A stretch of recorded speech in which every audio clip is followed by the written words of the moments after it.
nga xamante ni ministre Cheikh Tidiane Dièye. waaw Cheikh Tidiane Dièye. Loolu parce que y a pas longtemps def na benn sortie di dénoncer même lobby yooyu noonu si on peut citer vraiment ci grand oral foofu noonu la émission bi tuddoon di am ci Rewmi FM.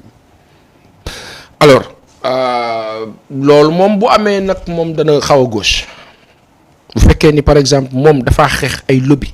xeex dara. sa tutelle ministre de tutelle bañ xeex boobu daal ne ko non dana mel ni la Charles VI doon wax de. directeur de la solde. waaw quand il expliquait la dernière fois que am na benn jamono boo xam ni da doon def ay audit ci secteur am. waaw ca direction am nee na ministre de tutelle ba ñaari ministre ya kenn ki ca jamono woo ko ne ko non c'est pas la peine jarul insister il avait cité 2 ministres. sunu kilifa bi Amadou Ba ak sunu beneen kilifa bi Abdoulaye Daouda Diallo waaw. lui disant kan moo la ko sant non jaru ko alors qu'il fait son travail. loolu souvent su amee ça gêne. et je n'ose pas imaginer que nguur bi di dox ci luy protéger ay lobby.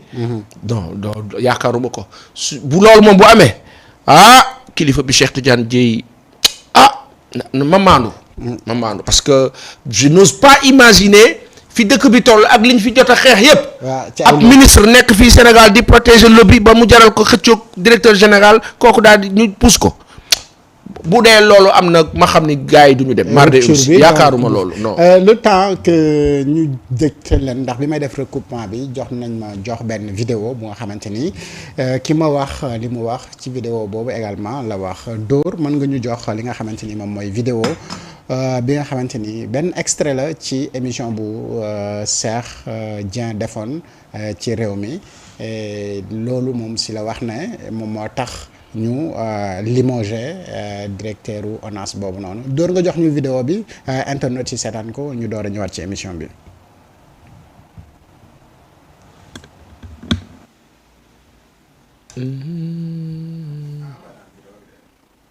Yónnee nga ma ko.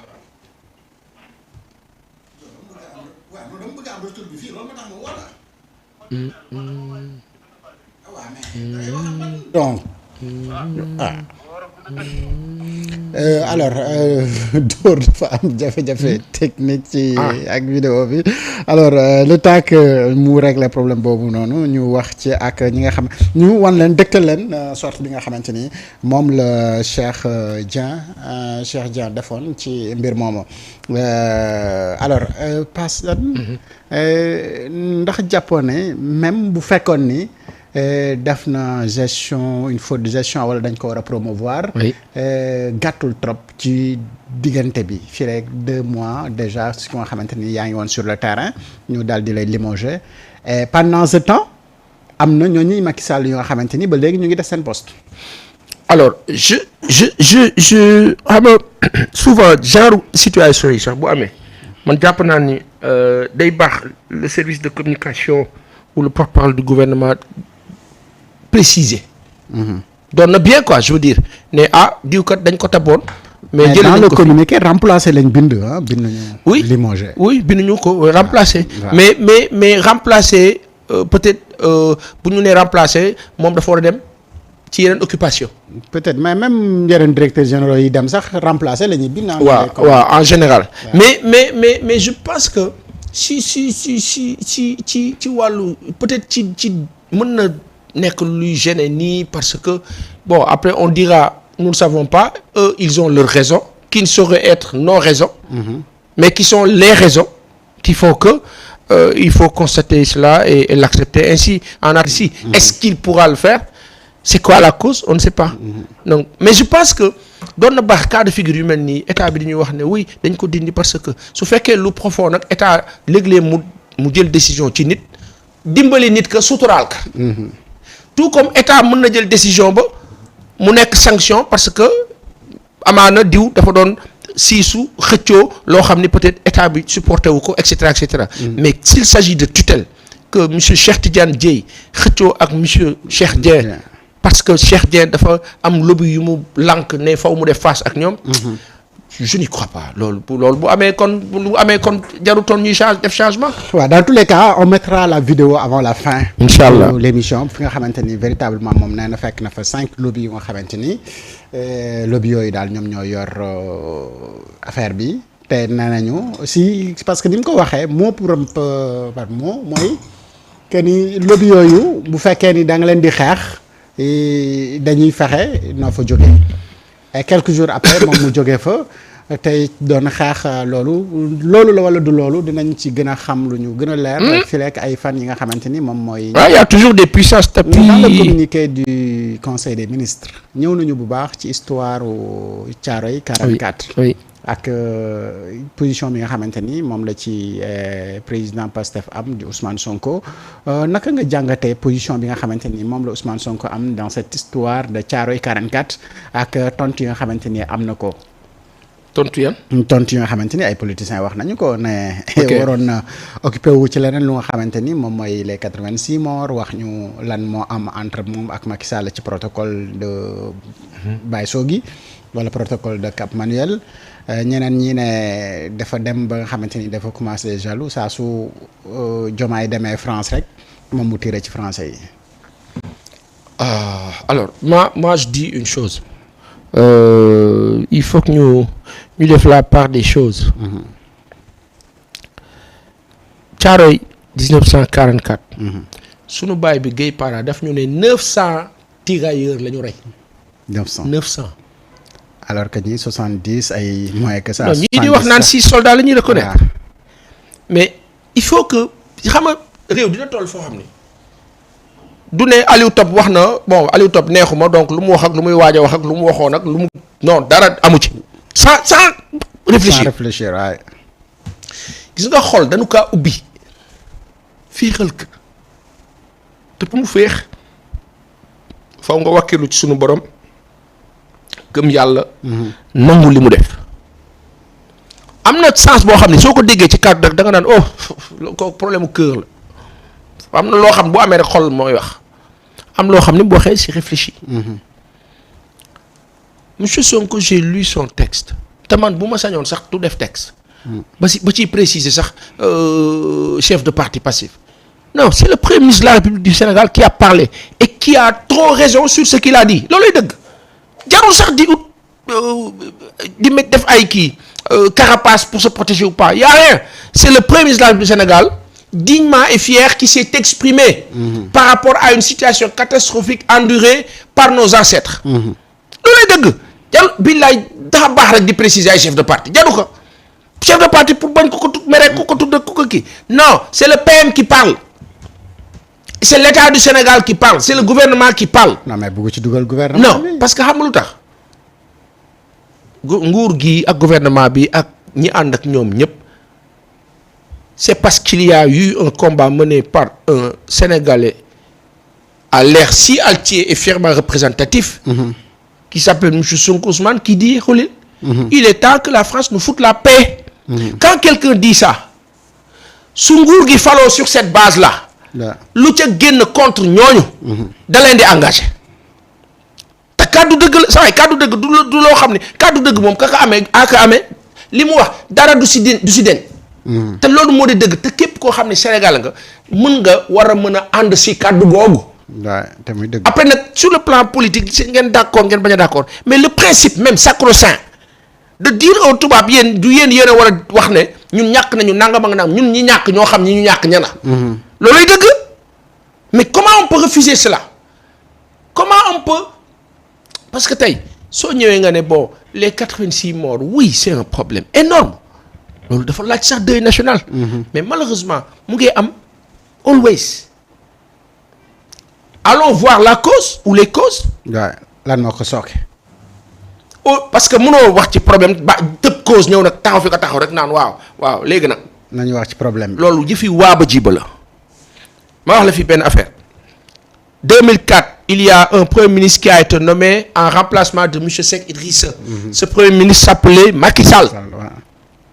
Après Mame Madior Boye Moustapha Niasse Mame Madior Boye Idrissa Seck Macky Sall. Idrissa Seck était si puissant comme le premier ministre Ousmane Sonko jamono bii ca contexte ba ñu tolloon bu kenn yàqul woon digganteem ak Ablaye Wade Sénégal romboon na fii ci lu bare ca contexte ba laa wax. mais qu'est-ce qui s'est passé ruube waa ba jiba kan moo ko def. dugg ci diggante kan moo dugg diggante Idrissa Seck ak Karim Meïssa Wade ils étaient comme des frères ci à moi. kan moo ñëw dugg seen diggante ka dugg seen diggante moo remplacé kee tëj kii loolay dëgg on va dans l'histoire rek ñu wàcc ka dugg diggante Idrissa Seck ak kële diviser pour mieux régner moom moo. da nga bëgg a wax ne Macky moo fa jaar.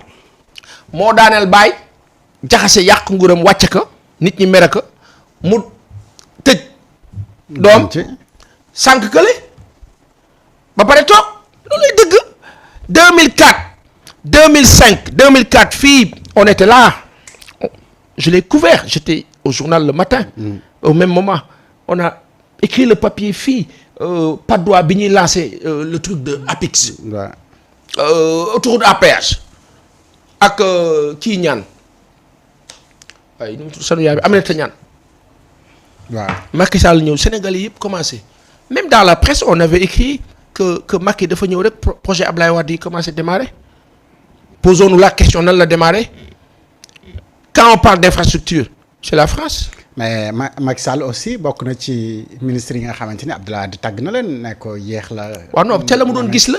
waaye après Ablaye Wade nu mu leen yekk lu leen Ablaye Wade wax après moom maanaam moom na mu ko taggee lan la ko Ablaye Wade wax après boo xoolee tu te rends compte que ndeysaan sunu maam bi Wade il a été berné parce que bi moo jël nguur gi magal na et sunu baay ba ñoo wax Boubacar Sall. le lion du Kayor. nekkoon nitu dëgg. kooku képp koo xam ni taxaw nga am noo taxawee nu demul fa mu war a dem. da daan def face yàlla def mu jóge fi avant Abdoulaye di falu. après qu'est-ce qui s'est passé autour de Wade y a eu un vide. vide boobu nag ku ñëw dugg ba am nag koo xam ne mooy ñëw dugg nag doon suñu musiba ñun. sonal nu nag. sonal nu biir biti. 2001 il est ministre de l'hydraulique ensuite 2002 intérieur énergie wàcc PM président de l'Assemblée nationale directeur de campagne le Sénégal xam émigration clandestine ak inondation en 2005 dafa falu 2004 premier ministre nommé 2005 inondation am immigration clandestine takarnaase loolu la mu doon. dinañ ñëw ci. ngay wàcc di ñëw nag ba fi ñu teer nii tey ku jël loolu teg ko de côté bëgg accuser ñu bees ñii. loolu munaafiqun la tudd. mais dinañ ñëw bu baax ci loolu le temps que ñu dem ci li nga xamante ni moom mooy extrait de vidéo bi ma doon wax tout à l'heure ak docteur Cheikh Dieng mi def bu yàggul rek benn sortie ci Rewmi FM doon wax ci li nga xamante ni noonu la ay lobby sonale secteur yu bëree bëri ci réew mi moo xam ci commerce bi la moo xam ci moom fa moo nekkoon te mu dogg woon ne loolu dina ci liggéey ba nga xamante ni lobby yooyu noonu dinañu jógee ci bërëb boobu nga xam ne moom fa la nekk di liggéey te ñooñu mu ngi leen doon wax ne puissance bi ñu am mooy soo nanguwul la ñuy def mën nañoo dem ba sax jëlee la ci bopp fa nga nekk te loolu dañu gis ne tey jii moom fa mu nekkoon jógee na fa dóor jox ñu vidéo bi ñu ñëwaat ci plateau bi léegi-léegi. permettra donc des réformes profondes dans l'administration de la justice au Sénégal. Vous avez vu les efforts que le Premier ministre a fait pour imposer une réduction des prix des denrées de première nécessité.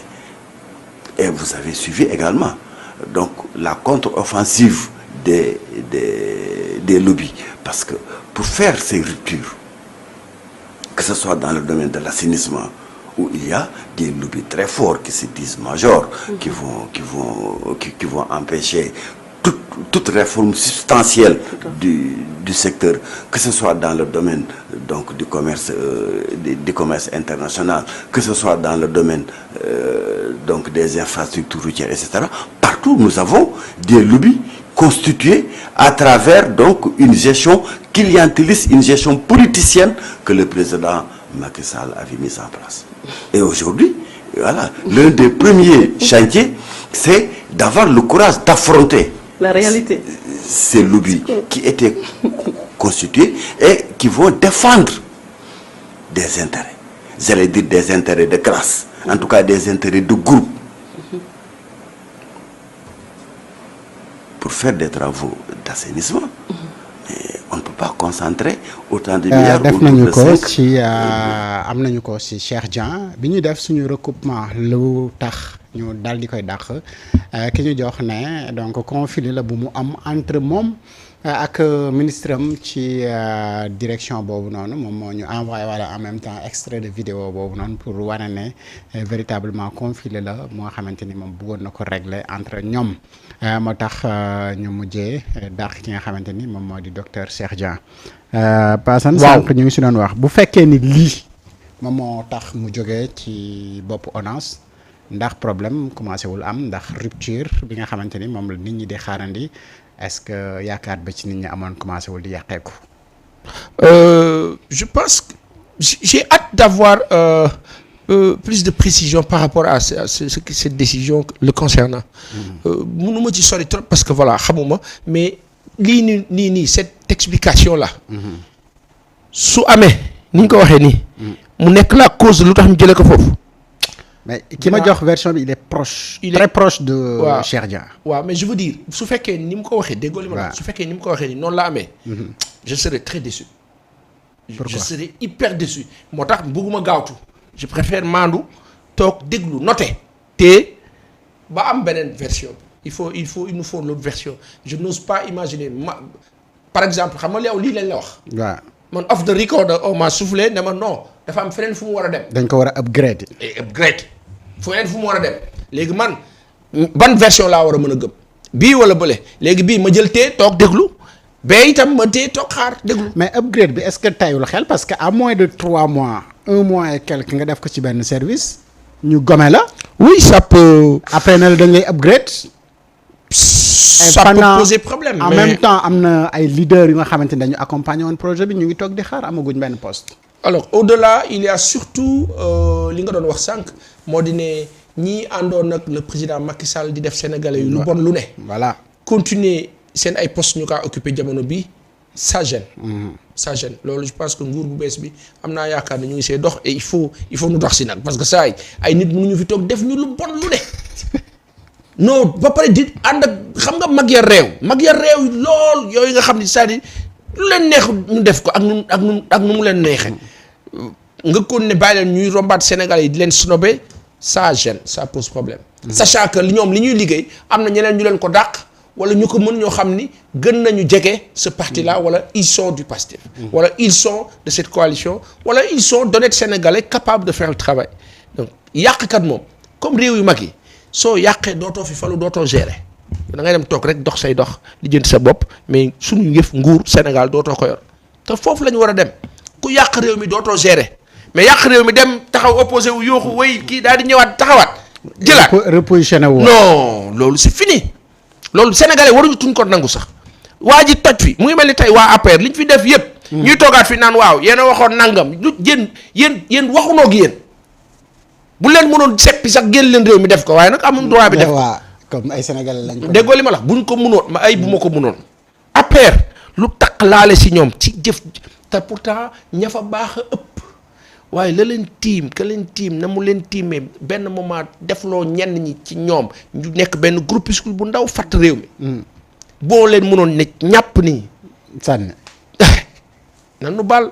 mais limogeage u Cheikh Dieng. parce que ñu bëri dañ ci poser question et aujourd'hui je pense que ni daf mérité ñu taxaw aussi def ci des interrogations lu pourquoi je dis tout à l'heure que même bu fekkee ni dañ ko war a upgrade est-ce que temps bi ni mu gàttee deful défaut est-ce que dafa def faute de gestion et cetera je pense que cas de figure yu mel nii dina baax trop nguur bi leeral. waaw parce que juste après bu ñu amoon benn communiqué buy expliquer le pourquoi. parce que tamit par exemple. li wóor mooy suba ak ginnaaw suba opposition bi dinañ ci bëgg nga. waay Aliou opposition moom su xuleel saa yi Aliou. bilaay opposition moom saa yi saa yi non c'est xam nga lu tax may wax nii ku ne am nga sa xalaat ni nga ko apprécier et tout mais Aliou gis nga contexte bi. am na nag loo xam ne mën na ma la ko nangul nguur gu bees gi bu mu jox opportunité wala bu mu prêter le flanc. Ouais. parce que soo prêter le flanc da nga day mel da nga ubbi buntu vaan yi. Ouais. donc il faut moo tax d'où l'importance de communiquer. De dire aux gens oui c'est une décision qui a été prise mais parce que lii ak et puis mën ngeen ñu bañ a wax lépp mais ngeen dalal xel yi rek ne ci que non lii ak lii bu ko defee ñu ne du jar débat mais alpha ou bêta fi mu ne nii moom bu fekkee opposition am na comme mos na. moom taasu café bu wadd sax dana ko tudd. waaw bopp bu tey bu xaw a kii dana ko tudd. parce que kuy jëfandu ci saagu première dame. doo bàyyi depuis kii directeur général bu ñu nommé même pas 3 mois ñu di ko tëbal. billaay Aliou. sunu cadastre minier bële. tubaab bi tee man jàpp naa ne loolu dañ cee waroon def ay débat 24 heures sur 24 pour que population bi ne ñii kat bu fekkee ñoom nii la ñu mel suñu diggante ak ñoom kon ñii dañ leen a war a baax te jàll ci leneen foofu la ñu war a nekk. méthane alal ju dul jeex ju ne ci réew mi. te kenn waxu si. li ma sama baay bi doon wax sànq Ousmane Ndiaye mu ne ma mais yéen a ngi toog ci rajo yeeg télé yi di wax au nom de quoi état du Sénégal su sa carte d'identité réeree mu laaj la 10 000 pour defaral la carte d'identité. débat la au nom de quoi le Sénégalais pièce d'identité bi mu am droit moom xaalis bi ñu teg ko pour loolu mu am ci droit ñu ne ko non da ngay joxe 10 000. te mu nekk sa pièce d'identité boo xam dañ ko war a yóbbu ba këram. xam nga ñun suñu nguur yi fii xamuñu sensu service public bi c'est-à-dire service su sénégalais bi. ne sénégalais bi kat man état dama war a taal sama oto wala sama coursier taal motom dem ba kër diw jox ko sa pièce d'identité jox ko son passeport jox ko parce que nguur mooy satisfaire peuple. vous êtes des serviteurs du peuple vous devez nous satisfaire mais ñun ñoo war a daw seen ginnaaw ñun ñoo leen war a suq. ñoo leen war a dunguru ñun ñoo leen war a tagg ñun ñoo war a nekk seen ginnaaw di leen tàccu. cette conception du pouvoir si colonialiste. mais dafa war a deñ sëñ bi dafa te nguur gu bees gi moo am occasion si noble dindi loolu ne non plus de protocole pas ay colonne de 6-7 voitures bloqué dëkk bi circulation bi téye ñëpp non laissons les gens vivre nous sommes leurs serviteurs. Un serviteur ne peut pas être au-dessus de son maître. Le maître du Sénégal, c'est le peuple du Sénégal. Le chef de l'État est un serviteur du peuple. Le Premier ministre est un serviteur du peuple. L'ensemble du gouvernement, les directeurs généraux, tous sont des serviteurs du peuple. Malheureusement, fii affaire bi dañ ko def comme mbiru yàlla quoi ñu ñu ngo gaayango cëm muy Sénégal taxaw ci tali bi président bi doon laay la seetal ma lii ay kii yaayam liggéey na waaw c'est ce truc-là qui doit disparaître.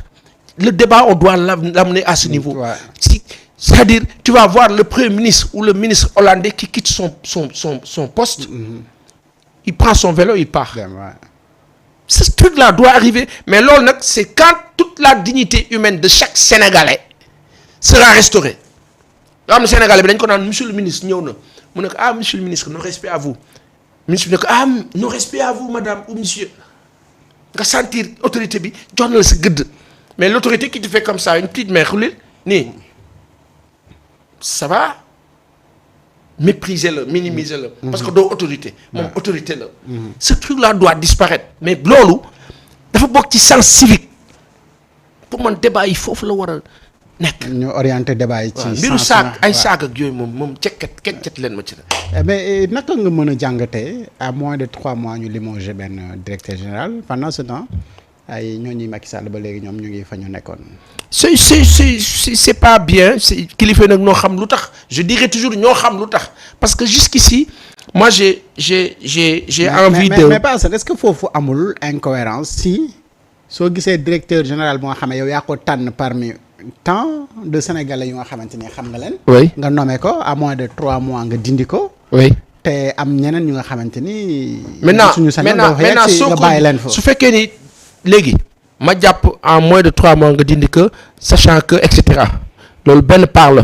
après beneen part bi ma ne la su ma considéré lañ ma rapporté de l'autre côté nga dindi ko pour yóbbu ko feneen. léegi loolu su amee qu'est-ce qu'on va dire mun nañu wax bii. mais effectivement ça peut gêner sachant que am na ñeneen ñu fi nekk àndoon ak Macky Sall te ñu ngi seen poste ba tey te ñoo leen fa war a jëlee. mais ñu nga fa ba tey ku leen fa bàyyi nag dans le sens qui peut le plus peut le moins war faa mën a bàyyi peut-être Cheikh Dieng. mais est-ce que du dafañ ko war a yóbbu foofu ñu ko war a yóbbu lu tax ñu war ko faa yóbbu amaana est-ce que question là quoi. su fekkee loolu am na on dira quoi ah d'accord donc ils ont eu raison de le déplacer pour telle ou telle chose. équipe de football da ngay tàmbali match bi jékki-jékki ne diw mutuelle yàq sa waay yow demal el bële kii demal el bële. jékki-jékki ne demal demi défensif footballeur 6 saa yi wàccal day am. waaw mais boobu day fekk nga yor sa équipe type de. waaw mën nga yor équipe type. nga aménagé. am équipe boo nga xam yaa ngi tiré pour dugal ci camp yi la ñaar di tiré di dugal. comme seen camp waaw non c'est-à-dire mën nga réaménager. nga bàyyi ñooñu si terrain bi. léegi di génne ku tiré jëm ci camp yi la. léegi entraîneur def ko moo tax loo ci gis. entraîneur bu ko def ñàkk sa match. waaw nguur gi itam bu ñu doxalee ci sensu protéger ay lobby contre un directeur général digne qui fait face boobaa moom ils vont direct vers leur échec. et je n'ose pas imaginer. non mais loolu bu amee dana ma jaaxal. waaw non c'est en fait c'est xam nga comme je dis ñun quand on faisait des recoupements on a eu ça et là ay info ak yooyu donc boobu dafa bokk ci nga xamante ni dañu ko jox comme ni benn version la am na ñeneen ñu wax nañu non du sanction. mais dañ ko war a yóbbu feneen. loolu moom les jours à venir dinañ ci gën a mën a xam lan moo ñu ci mais comme c'est une information. mais ci cas de figure yi baax na dina baax. mais quand même. man bi ma ko déggee li ma intriqué mooy. naka lañ fi mën a bàyyee ñooñu Macky Sall. ba pare di dindi koo xamante ni da nga ko tànn ci y a pas longtemps et que nomination yi dafa jëloon temps bi mu jëlee temps les gens sont posé énormément de questions ñu ne non dañuy def enquête de moralité. ça veut dire donc boo defee enquête de moralité boo tabbee nit ci benn bërëb. bala mu faa jógee véritablement soit mu ñàkk def résultat wala mu def faute de gestion moom mooy tax mais bon espérons que ne dinañu am d'ici peu. bon espérons en tout cas une chose est certaine ku yor sa cin moom na la neexu tegee ko. léegi nag boo toggee ba pare bu lekk nga baaxee neex alhamdulilah ba yàqoo bu subaa nga teg suñu cin. lii rek la du la jox suñu dépense jox la yëpp nag saa yi cin bi du neex de dafa neex de bu neexul nag bu subaa mu laal suñu cin bul sonn. ku ñu jox dépense bu doy nga dem marché na neex bu neexul bu subaa kenn du la jox ca angalu waaja sumaare la noo toll di xet gi di ñëw. waaw ñu naan baax na waaye toll foofu yëgunu dara ñëw ba ci biir kër gi na waa non maa ngi tàngal ndox mi teg dellu suñu yëf delloon suñu yëf. alors ñu dellu si ci fi nga xamante ni fa la ñu tolloon bala ñoo yeewu si vidéo bi nga xamante ni bokk na si yenn ci ay recoupements yi ñu doon def ba ñu jox ñu ko le premier ministre du Sénégal Ousmane Sonko jot na wax ak ton bu ferme ak France si histoire yi nga xamante ni France da koy faral di ci dugal loxoom. oh qu'est-ce qu'il a raison sëñ bi. man ku Sonko France ci chance boobu danga maa neex a saa boo xefee damaa bëgg di la fompal say dàll. mais posture bi ci opposants yi am te mu nekk lu nga xamee ñu bëri dañu jàpp ne véritablement sur cette question là sénégalais yëpp ñoo ci waroon ànd jàppale le premier ministre. non si xam nga dama la ne sànq am na fu ñuy toll dañuy ànd ñun ñëpp ñu nekk sénégalais ñu xool qu'est-ce qui s'est passé ñu ngi wax waxi Thiaroye le massacre de Thiaroye li fa xew yëpp. mais il y a eu le massacre fële ca Alsace Strasbourg. sunu maam yu bëri nga fa tëdd. boobu xam nga ñun Thiaroye bi rek la ñuy wax. mais yooyu nag c'est-à-dire gars yi guerre bi jeex tubaab yi ñu dajale seen villageois yi di leen solal ay tenues pour ñu dem fële xam nu ñu def sunu maam yi fële ca Strasbourg rek fa mel noonu. teg leen acca léegi nag nangam gars yi kontaan waxtaan jubilé kii ji jékki-jékki rek ratatatatatatat. te souvent xam lu ñu doon def. dañu dem ba xam ne sunu maam yi yàlla may na leen ñii dañuy takk téere ñii dañuy takk tul ñii dañuy def kii ñu naxanteeg ñoom ba gars yi sumi seen affaire yi nu teg. door mu mën a. voilà cette lâcheté là si un Sénégalais dénonce cela même bu dee sa pire ennemi Sénégalais comme yow. non nangul ko loolu principe la après nga jàll si li sa des. j'ai vu le texte de sunu kilifa bi Thierno Alassane Sall. J'ai dit, mais attends, il dit la même chose que Ousmane Sonko. Il dénonce la même chose entre les lignes. C'est la même chose. C'est les mêmes idées. Namu bañé won Total, signé Total. C'est le même principe. Ni mu xexé won fele ci Asakna face à Wade ak ñañu andalon ci ben injustice. C'est le même principe. Mais léegi nangulante nak dafa baax c'est-à-dire nangulante. Bon, à la tête du pays, il y a le régime du Pastef il faut l'accepter say am na yoo xam ne dafaa féexal xol nangu ko loolu la yàlla def nangu ko ba keroog moo jeex yow nag yow doxal boo xam ni dignement les gens dañu la respecter mais bu fekkee yaa ngi siisu te siisu baaxul de sëñ bi gis nga siisu maanaam lu ne nii rek nga xat yow toogal ma foofu yow te nag xoolal yàkkamte information yow allo fi mu ne nii téléphone yaa ngay dàq allo mais yow gis nga li ñu def Cheikh Dieng nee naa la duñ dem dara xamuñu ko yow may ma tuuti rek xoolal saay nañu waajal législative yi sénégalais yi pare nañ ci ñoom de loolu it's no sense comme tu dis xam nga lan mooy intelligence sans prétention nañ ma baal sax maa ngi kawel ma wàcc xam nga lan muus boog ma wàcce ko tuuti lan moo la muus dëgg